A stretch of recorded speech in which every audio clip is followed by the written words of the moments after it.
What's going on, wrestling fans? My name is Ramos Jr. Welcome back to another reaction video with the recent news that TNA, Pro Wrestling, and WWE are going to have a informal partnership now across a multi-year deal. What better way to do a little bit of a cross-brand promotion than to acknowledge those superstars who have kind of jumped over to the other side, where they crossed the line from TNA to WWE or vice versa. Today, we're going to be reacting to a video of the 10 WWE superstars who had better careers in TNA. But before we begin the reaction, please make sure to like, comment, and subscribe to the channel in order to stay up to date with all the pro wrestling content that we offer here on YouTube. And with that being said, let's go ahead and let's just jump right into the reaction. WWE wrestlers who actually had better careers in TNA. Be sure to subscribe and hit that notification bell. Number 1, Christian Cage, aka Christian. Oh yeah, of course. Christian has had a remarkable career. Edge and Christian were a highly entertaining duo that helped revitalize the tag team division, and both wrestlers had the it factor. So when the two separated, there was hope that the former World Tag Team Champion would reach the main event. Edge certainly did, and it was clear that Vince saw him as a main event star. However, Christian was simply tossed into the mid-card. The former WWE star made good use of his time, and he had a memorable run. In fact, his run was so good that it felt like he was on the cusp of entertaining the main event scene. Christian got a taste of the top spot, but once he got labeled as a wrestler who just threw temper tantrums in the ring, it was going to be hard for him to escape the mid-card. Leaving WWE did wonders for his career. He was allowed to grow as a performer and showcase why he deserved to be in the main event. The former NWA World Heavyweight Champion had a strong run as a top champion thanks to his great matches against the likes of Samoa Joe, Abyss, and Jeff Jarrett. When he left TNA in 2008, he successfully elevated himself as a performer. Sadly, his second WWE stint still saw him linger in the mid-card. Though he did win the World Heavyweight title on 2 separate occasions, those runs were incredibly short. It's a shame that Vince didn't see him in the same light as Edge. Number 2, Angelina. I mean, it's really true when it comes to Christian Cage. I mean, he's well recognized as being one half of one of the greatest tag teams in like the modern era, as well as of all time with Edge. So to see him get a proper run in TNA as a single star was huge, not only for his career, but I feel like for TNA in general. He was one of those first stars that made the jump while still be like in their prime in the WWE. Christian Cage, I think, is one of the more underrated talents that ever came out of WWE. Unfortunately, Vince McMahon never really saw that or capitalized on it with Christian, but it's always nice to see that these wrestlers are able to have other opportunities elsewhere in like a TNA or like in an All Elite Wrestling. Christian Cage, I think, is one of the more underrated stars, and I'm really glad that he was able to have that time in TNA, becoming an NWA World Champion, as well as one of the original TNA stars. Angelina Love, Angel Williams in WWE. Now, before Angelina Love got her fame through the beautiful people, the former TNA Knockouts champion was actually in WWE's Deep South Wrestling for 3 whole years. Wow. And when you look back at Love's career in TNA, it's a head scratcher on why the company released her in the first place. I never She's realized she attractive, worked with a really WWE good promo, in like the one that can go developmental. once the bell rings. The beautiful people was another reason why the Knockouts division was such a success in 2007. Love played the self-centered and egotistical leader of the faction pretty well, and she had several great matches against a variety of names such as Awesome Kong, Gail Kim, and Tara. In fact, the main reason LA Cool existed was due to the success of the beautiful people. It's a shame that Love never got a real run in WWE. It's also shocking that the company never attempted to bring her in following her notable TNA stint. Maybe Vince only wanted one Canadian blonde in WWE. Either way, Angelina Love helped make the women's division in North America very credible. That's like a really good point though, Angelina Love. I wasn't even aware that she was in the developmental with the WWE, whether it was like Ohio Valley Wrestling. But her stint in TNA is very monumental to the building of their women's division. I mean, a multiple-time Knockouts champion, a part of one of the biggest, women's stables across North America in the last, quarter century with the beautiful people, was one of their main attractions in TNA. And like they said, kind of inspired the whole Lay Cool between Michelle McCool and Layla. Angelina Love, I don't think it's a lot of love nowadays, but during those early years of TNA, certainly her run at the top, and again, referencing her matches with like Awesome Kong and Gail Kim, you kind of can't ignore her contributions to TNA. But that's really interesting. Didn't know that she was in the developmental for WWE. Number 3, Mickie James. It's hard to deny the success of Mickie's first WWE run. Her feud with Trish Stratus remains a classic, but Mickie has gone on to have several great matches against names like Beth Phoenix, Victoria, Melina, and Lita. However, before her release in 2010, it was clear that Vince McMahon was tired of the former WWE Women's Champion. Despite her popularity, Creative tried to embarrass her on multiple occasions. When Mickie James Can I just say, I thought that was one of the dumbest things. And like, I was a kid when this happened, right? So in 2010, I would have been roughly 12 years old. And I remember the Piggy James angle that they ran with Lay Cool and Mickie James. And it just never sat well with me. There's one thing to get heat and being able to put over your heels and create sympathy for your baby faces. But something about that just never sat well with me. And for someone like Mickie James, who had made quite the impact in such a short time for that women's division, it just never sat well with me. James went back to TNA, she fit in like a glove. The promotion treated Mickie with respect and gave her the spotlight she deserved, and Mickie took full advantage of that greatly. Mickie was able to develop a persona that helped her grow as a performer, and she had plenty of bangers left and right before her exit in 2013. And Mickie's second stint in WWE was largely forgettable. Yeah. She came in with a great match against Asuka at NXT TakeOver Toronto, and a reintroduction as Alexa Bliss's lackey was solid, but WWE didn't do much with her beyond being Alexa Bliss's sidekick.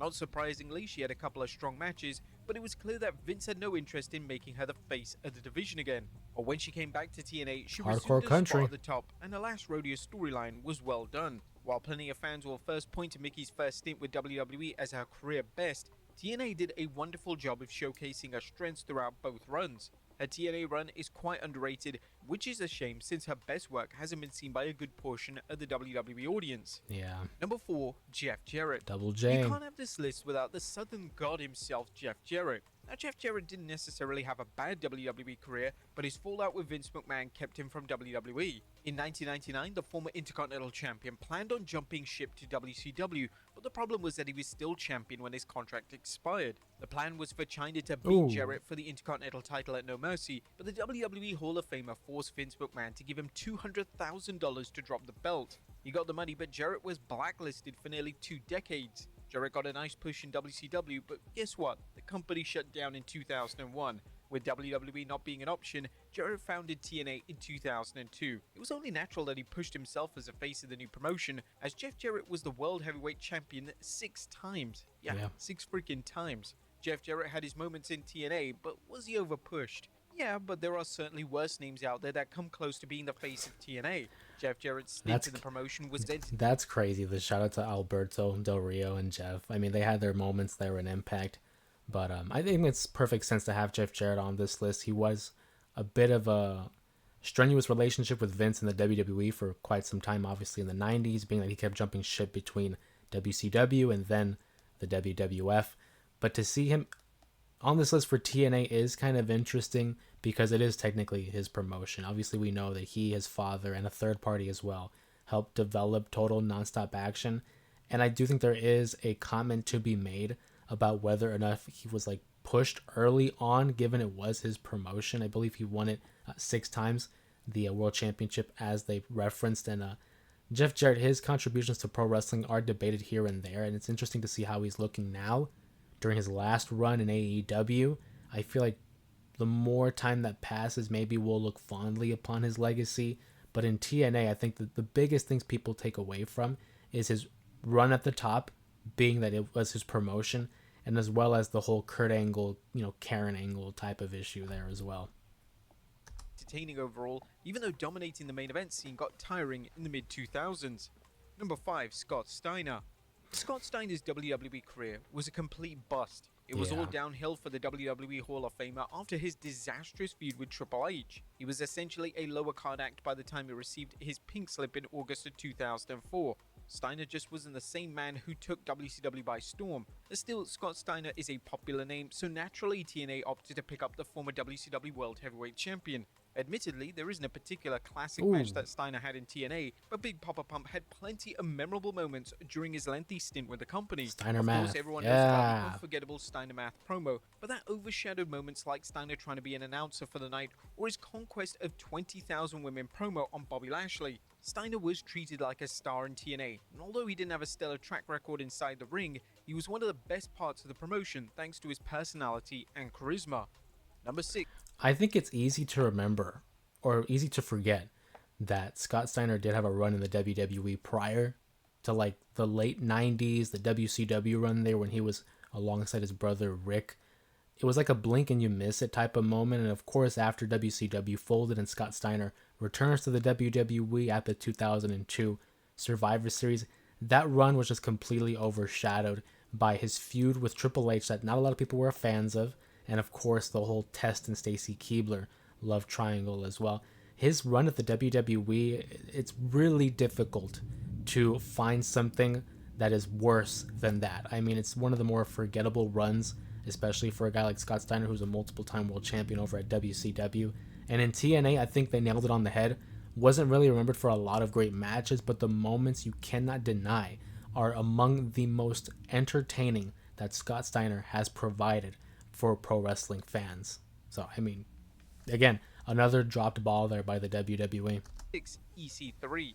What happened to EC3 in WWE? He started as Derek Bateman first in FCW, with the most notable thing Bateman did was in Vince's terrible version of NXT. It wasn't a surprise that WWE released him in 2013 because he was a jobber at that point. TNA took a huge risk by bringing in Bateman, and it paid off big time. Ooh, that was hey, that was good. Nathan Carter 3, the former WWE star excelled as the entitled nephew of Dixie Carter. Yeah. It wasn't that TNA booked him like a star, but EC3 carried himself as one. His weekly segments were great, and his partnership with Rockstar Spud was highly entertaining. TNA transformed an NXT jobber into a top talent worthy of a second chance in WWE, and he got one. But somehow EC3's second stint was worse than his first. It was In a rare bad. miss, WWE didn't seem to understand how to book EC3. He came in on the first match to determine the North American champion and had a forgettable feud with Velveteen Dream, but that's nothing compared to his main roster run. For some odd reason, Vince McMahon decided to give him a mute gimmick. EC3's promo skills are how he got over in TNA, but the only memorable thing that he did in WWE's main roster was Dean Ambrose's EC1 and EC2 promo.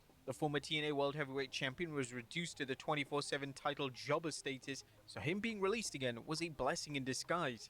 Sadly, EC3's career hasn't reached the heights that it did in 2015. His second stint in TNA was brief but unremarkable. The whole Control Your Narrative promotion was dead on arrival. He's currently the NWA World Heavyweight Champion, but unfortunately, that promotion has lost all of its hype in recent years. EC3, I mean, was heralded as one of like the next top stars. I think you can put him in the same type of a level as like an LA Knight coming from Impact over to NXT. Just their promo skills, the presentation, they weren't that different. I remember watching the rise of EC3 on Impact and then vaguely remembering like, oh yeah, he was on NXT as like Derek Bateman. Coming over to NXT, we're wondering, are they going to keep the same presentation? Are they going to change the name? They shortened it, of course, to EC3, and that run on the main roster is among one of the worst. It's egregious. I'm not saying EC3 was going to be a future WWE champion or a Hall of Famer, but they really didn't do him any favors. And it was at that point too where the roster was just so loaded. And when I say loaded, I mean like overcrowded, that they had to create the WWE 24/7 title just to be able to accommodate all these stars and this TV time. And you get lost in the shuffle. So it makes perfect sense for a guy like EC3 to step away from the WWE. Whether it was his decision or the WWE's, I don't think it matters. It was best for him to leave the company and trying to branch out elsewhere. Is there room for him to come back? Maybe. Does he? I don't think so. I really don't at this point in his career. Still, what he's doing now in NWA is 100 times better than anything he did in WWE's main roster. Yeah. Number 7, Matt Hardy. Oh, Matt Hardy will always go down as one of the best tag Another team Christian wrestlers in Cage. WWE. But that was the issue with Matt Hardy. Vince McMahon only saw him as a tag team wrestler. Though Matt Hardy had a good run as the Cruiserweight and United States Champion, the company never pushed him beyond mid-card. TNA actually took a risk with Matt Hardy, and he proved why he's a better performer than his brother Jeff. Even before the Broken Hardy stuff, his Big Matt Money gimmick was awesome. Him, Rebby, Tyrus, and Rockstar Spud gelled together nicely, and Matt never felt out of place in the main event scene. He played the egotistical douchebag to perfection, and his wife Rebby helped him elevate him through his performances as well. But of course, Broken Matt Hardy is what he's mainly known for these days. The former WWE star took a major risk by doing a gimmick that's never been seen before. Broken Hardy got a mixed reception when it first started, but fans then warmed up to the character as it continued. What was impressive was the incredible depth of the world and the characters within it. More importantly, the bold gimmick represented a fun sports entertainment aspect that many of us grew up loving in WWE. Whether you loved or hated Broken Matt Hardy, the wrestling world was talking about him in 2016. We would have never gotten broken Matt Hardy if he stayed in WWE, as TNA allowed Matt Hardy to be creative and the former WWE star created something unique that remains popular to this very day. Number 8.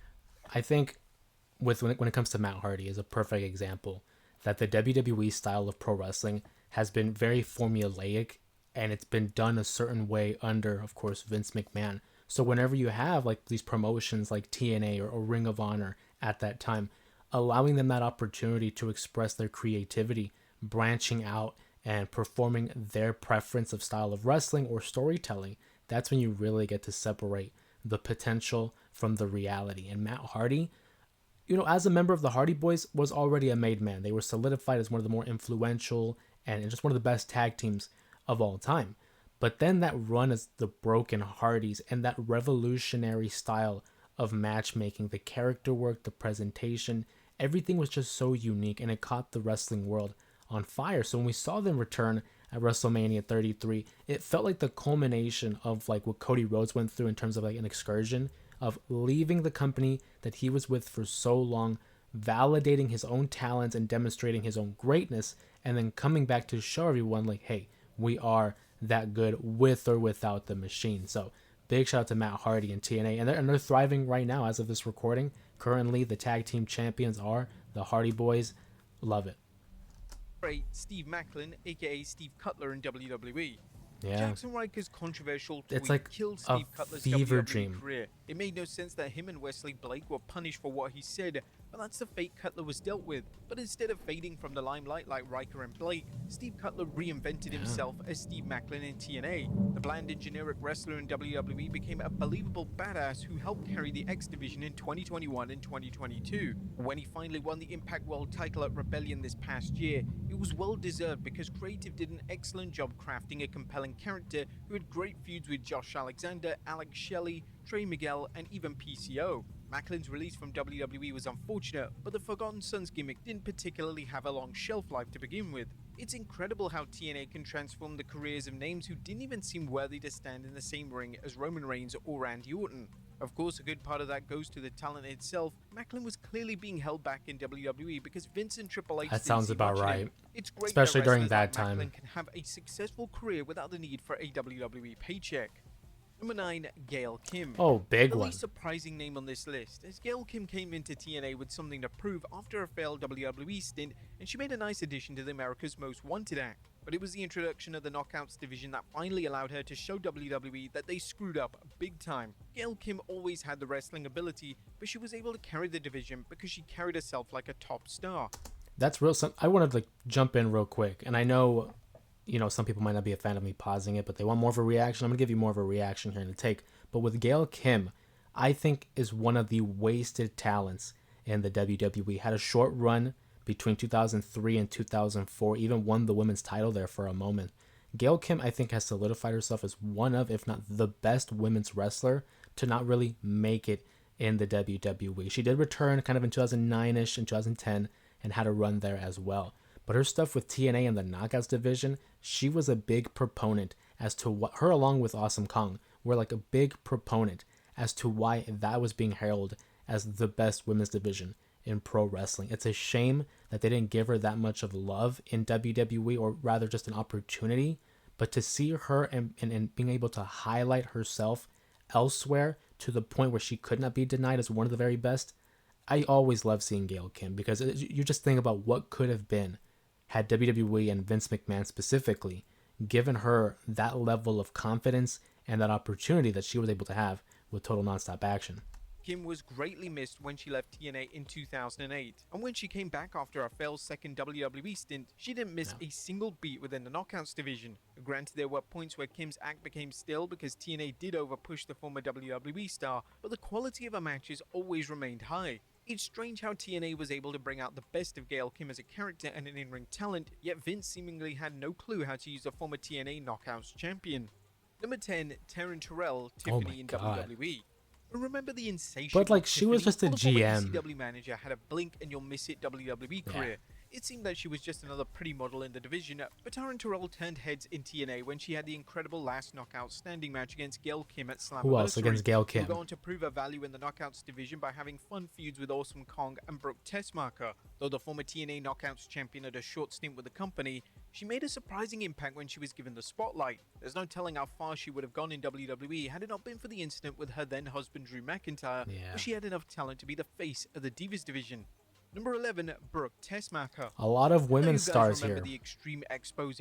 Common The group theme. consisted of Kelly Kelly, Brooke Adams, and Layla doing PG-13 dances for the young adult crowd. PG-13. Kelly Kelly and Layla went on to have successful WWE careers, as Brooke Adams was left behind in catering. She was then released in 2007, and like Taryn Terrell, she made a name for herself in TNA. Tessmacher was a much-needed babyface within the Knockouts division. She didn't have the unique look like Rosemary or the experience like Mickie James or Tara had, but she was a likable presence who got better as a performer every time she Aces stepped and into eights. the ring. Bully Tessmacher Ray. perfectly fit the motto that WWE was desperately pushing during the time: strong, sexy, and powerful women. She would have made a better babyface than Kelly Kelly because she had good mic and in-ring skills.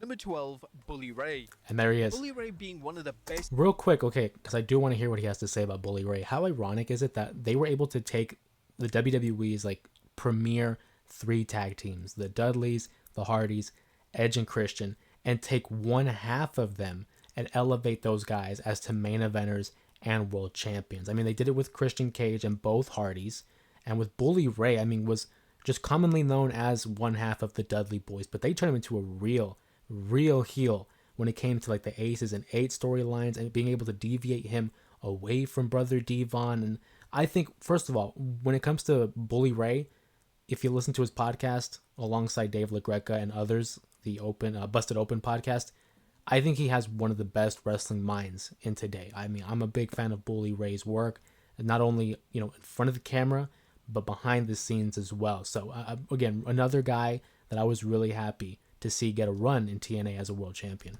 Heels of the mid-2000s wasn't on anyone's bingo card. When WWE tried to break up the Dudley Boys in 2002, that decision failed spectacularly. So Yeah. no one expected Bully Ray to be such a compelling heel as a solo act. He fit perfectly as the leader of the biker gang and made the Aces and Eights faction a credible one. Now, the Aces and Eights storyline was a mess. However, when Bully Ray was given a mic, he instantly made the segments must-watch. It wasn't just that Bully Ray was so damn good on the mic, but he massively stepped up his in-ring game as well. His And got two in world great title runs shape, felt by the important way. because Bully Ray carried himself as a proper champion. He had stellar matches across the board, and you had to draw massive heat. It's a shame that Bully didn't bring his act to WWE when he returned in 2015. WWE desperately needed credible heels at the time, and he would have fit in perfectly. Number 13, Bobby Lashley. Bobby. Bobby Lashley has had a successful WWE career, but that success is thanks to his stint in TNA. When Lashley was first introduced to the wrestling world in 2005, he came across as another generic big man who satisfies the stereotypical model of what Vince McMahon likes. Lashley wasn't a bad wrestler, but he was rather bland and forgettable. Yeah. WWE tried their Unfortunately, hardest to that's make him a star, accurate. but his promo skills killed his chance at getting over with the fans. The former WWE champion got better as promos and character thanks to his 2 stints in TNA. Lashley was allowed a bit more freedom in the promotion, so he was able to organically showcase his personality and work on his craft as an in-ring performer. His best time came with the Beatdown Clan, a heel faction that consisted of Kenny King, Samoa Joe, Low Key, and MVP. It was essentially the Hurt Business before it existed in WWE. The group made Impact a must-watch every week, but it did start to crack once Hernandez joined because it didn't fit properly into the faction. Like several names on this list, being released from WWE was a good thing because it allowed Lashley to evolve as a performer. Could you imagine if Cody Rhodes never asked for his release? He certainly wouldn't be the man that he is today. And number 14, D'Angelo De Niro, Elijah Burke in WWE. Yeah. Elijah Elijah Burke. Burke seemed destined to be a star in WWE. He was booked well in his debut, and the former WWE star was one of the few entertaining aspects of the new ECW. Burke had a couple of solid feuds on the third brand, but WWE officials clearly lost interest in him once 2008 came around. It wasn't surprising that he was released, as he was barely on television at that point, and it still remains a mystery on why officials lost interest in him. Whatever the case may be, the former WWE star proved himself during his time in TNA. He came into the company strong as a heel, and his mic skills were top-notch. However, it was his babyface turn that elevated him into a top star. He had charisma that left fans eager to hear every word coming out of his mouth, and he was also tearing it up with strong in-ring performances. So when he challenged AJ Styles for the TNA World Heavyweight Championship at Lockdown 2010, It felt like the right time to give him the top belt. Sadly, they didn't. His star didn't fall after the loss, but De Niro's momentum was noticeably impacted. Still, his first TNA run was a giant success. He proved that he could hang with the big boys, and there was some optimism over WWE possibly re-signing him once he left in Never did, though. 2013. Unfortunately, they didn't. Elijah Burke is one of those names that had all the potential in the world, but for some odd reason, WWE just didn't know what to do with him. But there you have it, folks. WWE. What a way to cap it off, right? I mean, the Pope, D'Angelo, I mean, like, is the perfect example of the WWE showing a little bit of, confidence in a promising young talent and not really capitalize on it. WWE and TNA's relationship now as a partnership is so exciting to see the crossover, but also being able to merge the two histories together because everyone knows there's been a long, deeply rooted connection between the two, especially within the last 20 years because of people like Christian Cage, Bully Ray, and everyone else that was included on this list who kept jumping back and forth between promotions.